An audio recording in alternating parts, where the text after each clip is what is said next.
ഈ L C B എന്ന് പറഞ്ഞു കഴിഞ്ഞാൽ 0 മുതൽ ഏതാണ്ട് ഒരു 50 മില്ലി ആംപിയർ വരെ വേരിയബിൾ ചെയ്യിക്കാവുന്ന ഒരു എൽ സി ബി ആണ്. ഇപ്പോൾ ഏതാണ്ട് 50ൻ്റെ പകുതി 25ലാണ് ഇട്ടാകണം കേട്ടോ.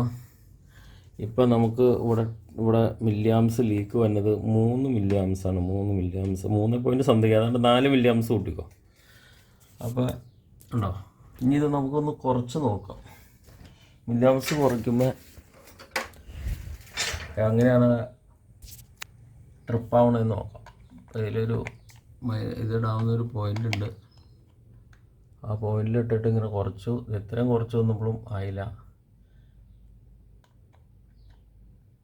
ഇത്രയും കുറച്ച് വന്നപ്പോൾ ആയില്ല. ഇനിയിപ്പോൾ എപ്പോൾ ആണെങ്കിലും ട്രിപ്പ് ആവാം. ഇപ്പോൾ ഏതാണ്ട് ഒരു 15, 25, 15 വരും എൻ്റെ റീഡിങ്.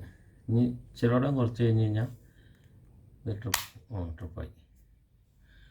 അപ്പോൾ ഏതാണ്ട് ഇച്ചിരി കൂട്ടി വെച്ചപ്പോൾ ഏതാണ്ട് 2.something അതിൽ 3 ആവും. കറക്റ്റ് അറിയില്ല. ഇനി വെച്ച് ഓണാക്കി കഴിഞ്ഞാൽ ഓണാവും. ഇപ്പോൾ ട്രിപ്പായി. ഇച്ചിരി കൂട്ടി വെക്കാം. ഇപ്പോൾ ഇരിക്കുന്നുണ്ട്. ഇപ്പോൾ മില്ലി ആംസ് എത്ര ഉണ്ടെന്ന് നമുക്ക് നോക്കാം.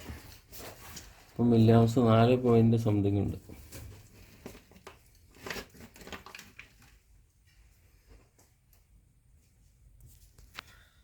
ഈ എൽ സി ബി ഉപയോഗിച്ച് നമുക്ക് എർത്ത് ലീക്കേജ് ടെസ്റ്റിംഗ് നടത്താം നല്ല ക്ലിയറായിട്ട്. ഓക്കെ.